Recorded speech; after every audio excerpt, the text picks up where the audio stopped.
5 Minutes with Andy. Once a month, Virtual Inc.'s CEO, Andy Freed, will be offering you tips, tricks, and insights into leadership, management, and business skills. In this episode, Andy welcomes special guest Martha Fields to discuss Okinawa, longevity, and finding your Ikigai.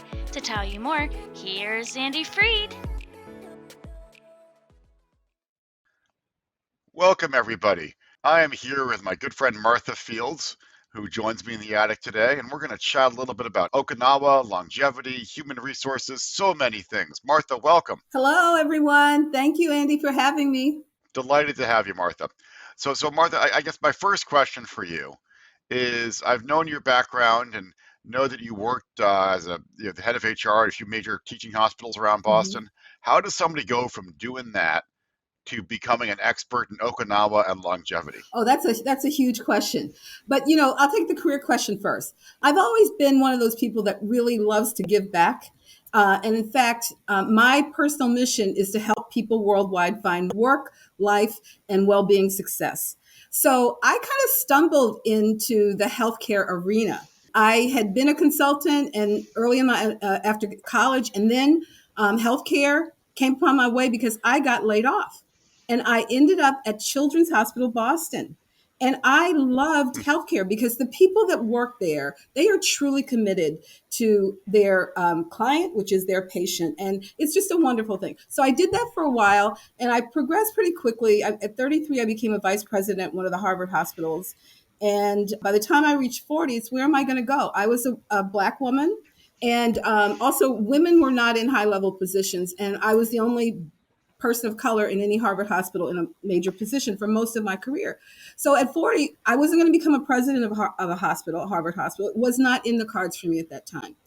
And, or basically any other woman, or especially person of color. So then I said, okay, let me go out and start a business on my own. Because all the people that I saw out that were out and about, they just were so great, those people that were consultants and business owners. So that's what I did.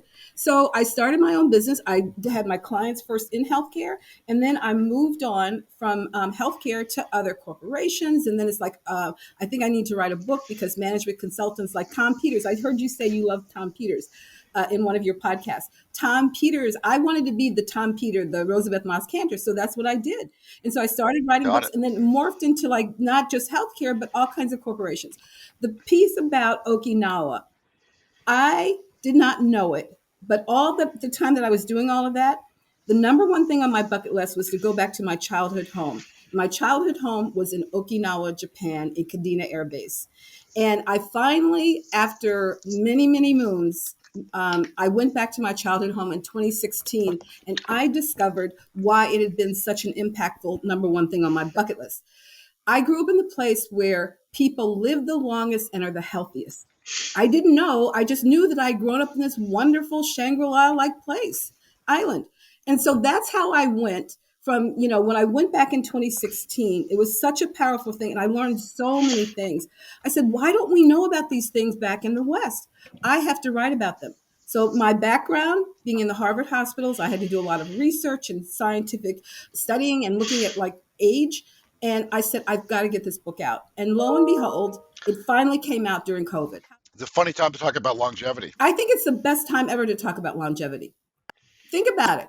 In Okinawa, as I said, there are more people there that live to 110 plus per square feet than anywhere in the world, and they're healthy and they're happy. Okay, if you're 110 years old, that means you went through the pandemic, the 1918, right? You've seen some stuff. You went through World War I, II, and I hope and pray we are not going to go through World War III. But you went through a lot to get here. Okay, so, but you're still 110 years old and you're healthy and happy. What are the lessons we can learn from that person? Who is now, if they're still alive, that means they also have gotten through COVID-19. And so I went back, I learned that. And I said, let me talk about this and talk about, and there are 5 places called the blue zones around the world. And the blue zones have the people that live the longest and the healthiest. This has all been proven by medical and scientific research and blah, blah, blah. But they all practice the same 8 principles. And so that also piqued my interest. And I said, I've got to tell this to people. And so longevity, we can learn a lot in terms of why people live long. And then we can apply that to our lives, even during COVID, Andy, even during COVID. So Martha, I don't want to spoil the book for anybody, Oh, can I show But them my you book? said there's eight. Yeah, This please. is my book, The Okinawa in Me, Finally Finding My Ikigai, My Reason for Being, and that's on the back. That's my book. So when you heard the eight principles, did they all resonate for you? No, I didn't know about some of them. But then when you understood them, were they all things as you learned about them? You said, yeah, that makes sense, or any of them things that you said, oh, that's surprising to me. Mostly it was surprising to me, but a lot of it does make sense. I think people will be surprised at how a lot of the things that people do to live a long and healthy life, we probably already do. Okay, people say, well, is it about diet? Absolutely, it's all about what you eat and what you drink. You are what you eat and you drink. But it's also about other things that I had never heard about before. And one of the main things, it's about finding your ikigai. Ikigai, finding my ikigai. If you can see the title there, Ikigai. Ikigai means purpose, your reason for being, the reason you wake up. In all of these places, the five blue zones, they don't call it all the same thing. Some people call it something different, but the same concept is there that you need to find your purpose, your reason for being. There are four questions that you ask yourself. Once you do, the world opens up to you in unbelievable ways. Okay. And not only that, here's the bad bonus, you also add 7 good years up to your life. So these people that Hmm. live long and healthy lives, they get up. They know the four things. They know what they love to do, what they're good at doing, what does the world need, and how are they going to get paid to do it.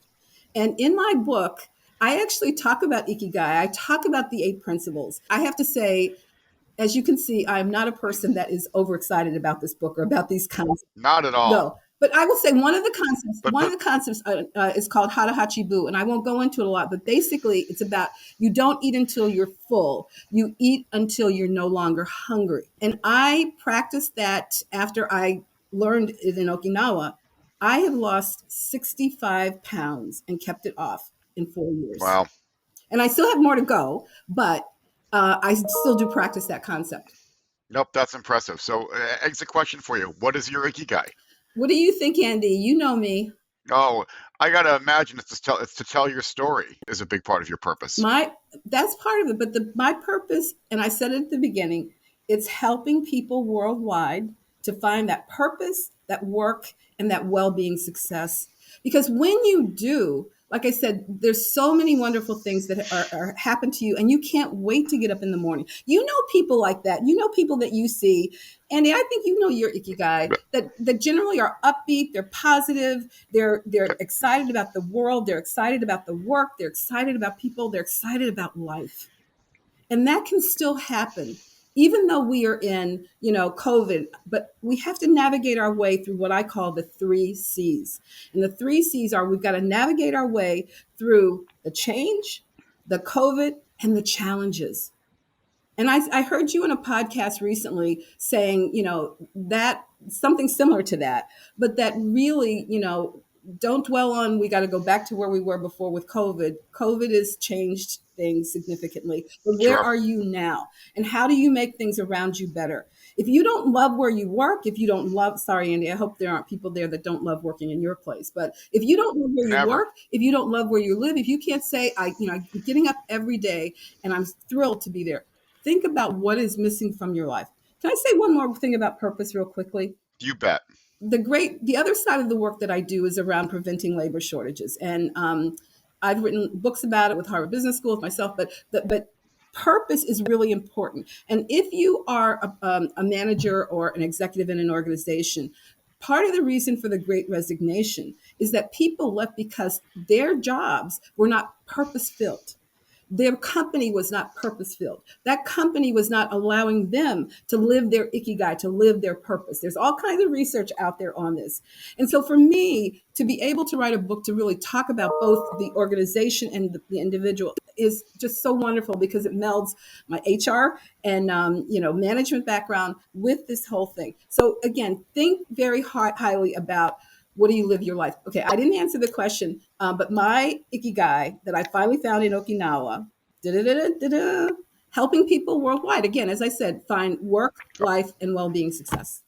Well, it's clearly one that fits you well, and one that you've done with your book. And we've got a graphic on the screen that tells a little bit more about the book and where you can order it. and and something you've done more by joining us today. Martha, so thanks so much for joining Andy, us. always a pleasure. You're amazing. You know, you and I, we can talk like 24/7, and then We, and we we, we start could do again. more than we already did more than five I'm minutes with Andy. We sorry. could do we could keep We going, sure but can. Martha, thanks so Yeah, much. thank you, Andy.